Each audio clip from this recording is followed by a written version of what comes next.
अगर मैं आपको कहूं दुनिया में एक ऐसा भी देश है जहां 2017 चल रहा है तो आप विश्वास नहीं करेंगे। जहां पूरा दुनिया 2025 में जी रहा है, लेकिन एक ऐसा भी देश है जो अभी भी 2017 में जी रहा है, जिसका नाम इथोपिया है। इस देश के बारे में ऐसी ऐसी खुफिया जानकारी बताएंगे जिसे सुनकर आपके होश उड़ जाए। तो चलिए इस विचित्र देश से आपको रूबरू कराते हैं।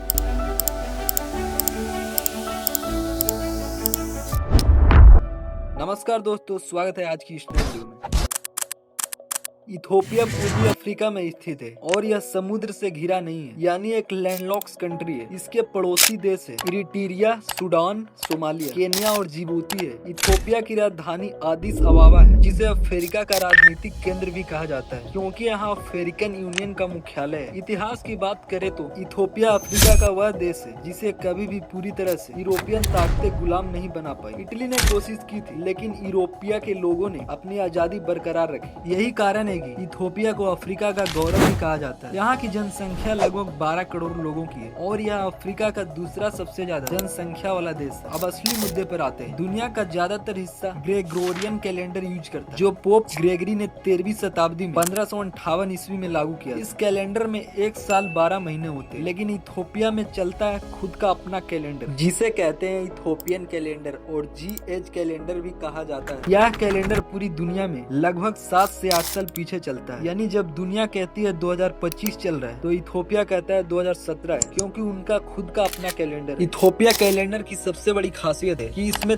13 महीने होते हैं। इसमें 12 महीने 30 दिनों का होता है और 13वां महीना होता है सिर्फ 5 दिन का और लीप ईयर 6 दिन का। इसलिए इथोपिया को कहा जाता है the land of 13 months of sunshine, मतलब 13वां महीनों का धूप वाला देश। सोचिए, जहाँ हम 12 महीनों की आदत डाल चुके, वहाँ एक पूरा देश 13 महीनों वाला कैलेंडर यूज करता है। अब सवाल ये उठता है कि आखिर ये कैलेंडर पीछे क्यों है? इसका जवाब है यीशु मसीह यानी कि जीसस क्रिस्ट, उनका जन्म वर्ष की अलग गणना है। ग्रेगोरियन कैलेंडर मानता है कि यीशु मसीह का जन्म 1 ईस्वी में हुआ, लेकिन इथोपिया और ऑर्थोडॉक्स चर्च मनाता है कि यीशु का जन्म 7 से 8 साल बाद हुआ था। इसीलिए जब हमारी तारीख 2025 दिखाती है तो इथोपिया का कैलेंडर अभी 2017 दिखा रहा है। इथोपिया का नया साल भी अलग तारीख को मनाया जाता है। यहाँ नया साल 11 या 12 सितंबर को मनाया जाता है। इस त्योहार को कहते हैं एनकुटाटस। इस दिन लोग पारंपरिक कपड़े पहनते हैं और घरों में चर्चों में प्रार्थना करते हैं। बच्चे फूल लेकर बड़ों को देते हैं। नाच गाना और उत्सव का माहौल होता है। यानी जब हम नए साल की पार्टी 1 तारीख को मनाते हैं तो इथोपिया के लोग सितंबर में अपना नया साल मनाते हैं। कैलेंडर का असर दैनिक जीवन पर भी काफी गहरी रूप से पड़ता है। इथोपिया में सरकारी दफ्तर, स्कूल, कॉलेज, बाजार सब कुछ इस कैलेंडर से चलता है। अगर आप एक फॉरेनर टूरिस्ट और वहाँ जाने के लिए सोच रहे हैं तो वहाँ का टिकट बुक करेंगे तो तारीख देखकर हैरान भी हो सकते हैं। सोचिए, अगर वहाँ किसी दुकान से कुछ सामान लेते हैं और बिल पे करते हैं तो उस पे साल 2017 लिखा होगा। यह फर्क सिर्फ तारीख का नहीं बल्कि पूरा जीवन शैली का है। इथोपिया के लिए उनका कैलेंडर सिर्फ समय नापने का साधन नहीं, यह उनकी धार्मिक आस्था और संस्कृति का पहचान है। यहाँ का ऑर्थोडॉक्स चर्च मानता है कि उनका कैलेंडर सही है, क्योंकि यहाँ प्राचीन परंपरा से चला आ रहा है। त्योहारों और धार्मिकों पर्वों की तिथियां इसी कैलेंडर से तय किया गया है। इथोपिया के लोग अपनी कैलेंडर पर गर्व करते हैं और कहते हैं यह हमारी असली पहचान है। अब सवाल यह है कि क्या आधुनिकता में यह कैलेंडर मुश्किल पैदा कर सकता है? हाँ और नहीं। अंतर्राष्ट्रीय व्यापार, बैंकिंग और पासपोर्ट, ये सब चीजों में ग्रेगोरियन कैलेंडर का उपयोग होता है, लेकिन लोकल स्तर पर लोग अपना इथोपियन कैलेंडर ही इस्तेमाल करते हैं। यानी एक इथोपिया के इंसान के पास 2 अलग अलग कैलेंडर का अनुभव होता है। पर्यटकों के लिए यह एक बड़ा आकर्षण। कई लोग सिर्फ इसलिए इथोपिया जाते हैं ताकि 2017 का अनुभव कर सके। क्या इथोपिया कभी बदलेगा अपना कैलेंडर? एक्सपर्ट का मानना है कि इथोपिया निकट भविष्य में अपना कैलेंडर नहीं बदलेगा, क्योंकि यह उनकी संस्कृति का और धर्म का हिस्सा है। इथोपिया के लोग अपनी पहचान को सबसे ऊपर रखते हैं। तो यही कहानी है इस देश जो दुनिया के टाइमलाइन से 7-8 साल पीछे चल रहा है। मुझे उम्मीद है कि आपको यह वीडियो पसंद आई होगी। अगर वीडियो पसंद आया तो वीडियो को लाइक कर दीजिएगा, चैनल को सब्सक्राइब कर दीजिए। मिलते हैं नेक्स्ट वीडियो में।